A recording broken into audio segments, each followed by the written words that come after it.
Good rising, family. This is Big Judah coming to you guys from California. Before I begin, give all praise to the Most High, Yahweh. Acknowledgement to the earthly mother, who is wisdom, who is the Holy Spirit. Acknowledgement to Yahweh Shai. Just coming to you guys really quick to show you a little taste of what is in that book and to show you why it's gone up so much in price. This is the book right here. When I first got it on accident. I ordered another book and they sent me this one. It was about a $15 to $20 book. Did one video on it a few months ago, and now it's still about $925. Like I said, this book doesn't have like a whole lot of mind-blowing, eye-opening information. But what purpose it does serve, it shows you how they manipulate scriptures in order to make it apply to themselves. And they also use it to take away who it really applies to.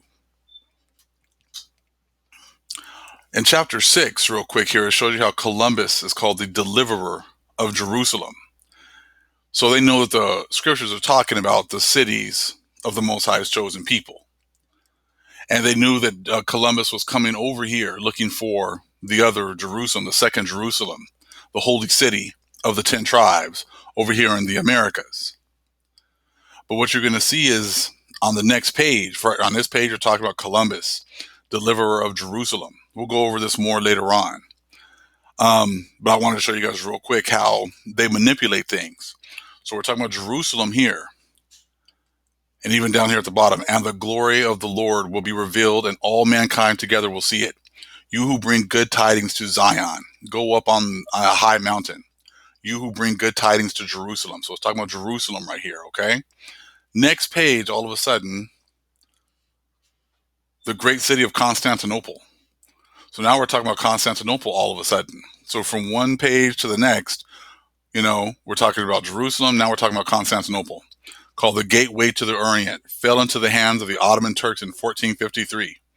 This conquest provoked the search for new routes to Asia and awoken longings for a new crusade against the Muslims in order to liberate the holy city of Jerusalem from the infidels.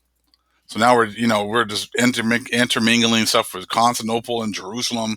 Like all of a sudden now Constantinople is representative of Jerusalem and the holy city, and outsiders coming in and taking over that city. Now, I'm not going to talk about these first two sections right here, but I want to talk about this one right now. For you took my silver and my gold and carried off my finest treasures to your temples. You sold the people of Judah and Jerusalem, ... that you might send them far from their homeland. Now, I know that something's missing here in Joel 3 and 5, and how they're going to try to use Joel 3 and 5 to have anything to do with Constantinople, I have no idea.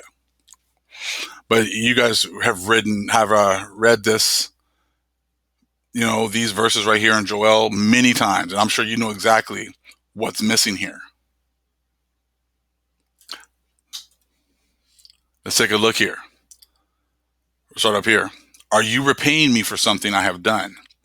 This is actually from Columbus's Book of Prophecies.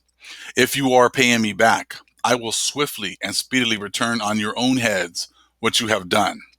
For you took my silver and my gold and carried off my finest treasures to your temples. You sold the people of Judah and Jerusalem to the Greeks, that you might send them far from their homeland. So right here, they knew exactly who bought the people of Judah and Jerusalem. They were sold to the Greeks. Why are they switching that up right here? You sold the people of Judah and Jerusalem ... They just left that part about who bought these people. The Greeks were the ones who purchased the holy people. But see, they're trying to manipulate things in order to make it look like the Muslims here are the bad guys. So that's why they're switching things up right here, taking things in and taking things out in order to distort the true meaning. See, that's why this book here, the smaller one, is more representative of the Bible, because it's been manipulated. Things have been taken out. Things have been hidden.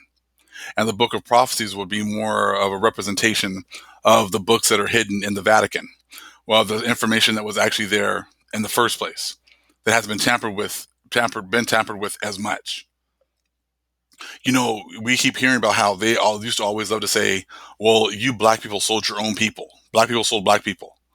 Well, if that's the case and it was no big deal and you have nothing to pay for, then why hide who bought these people? Why are you hiding the people who actually purchased the Most High's chosen people? If it's not going to be a big deal to him, why are you hiding it? Why are you taking things out? You see that? This is just a little taste of what's in these books. But let's check it. Let's just finish it up real quick. Let's read this part again. You sold the people of Judah and Jerusalem to the Greeks. See, this lady knew this was in here, but she decided in her book to keep this part out. That you might send them far from their homeland. You see, I am going to rouse them out of the places to which you sold them. And that's exactly what's happening right now. The Most High is rousing us up, waking us up, showing us the truth. Just like he said he would. This is all part of the biblical prophecy. These are the prophecies that the Most High, had already written in the books about raising his people up from all the lands that we have been sold to and sent off to and scattered to. That's the part of prophecy that no one is seeming to put two and two together. They're not seeing that part because they take it and apply our scriptures to things that has nothing to do with things like Constantinople and Muslims taking it over. Let's read that again. See, I am going to rouse them out of the places to which you sold them, and I will return on your own heads what you have done. I will sell your sons and daughters to the people of Judah, and they will sell them to the Sabians, a nation far away. These are the prophecies that they're trying to hide. This is the information that they're trying to keep away from the world. And this is why their breakdowns of biblical prophecy make absolutely no sense. So this is just a small little taste of what's in these books. And there's much more to come very soon. All praise is to the Most High, Yahweh. Acknowledgement to the earthly mother, who is wisdom, who is the Holy Spirit. Acknowledgement to Yahweh Shai. Shalom.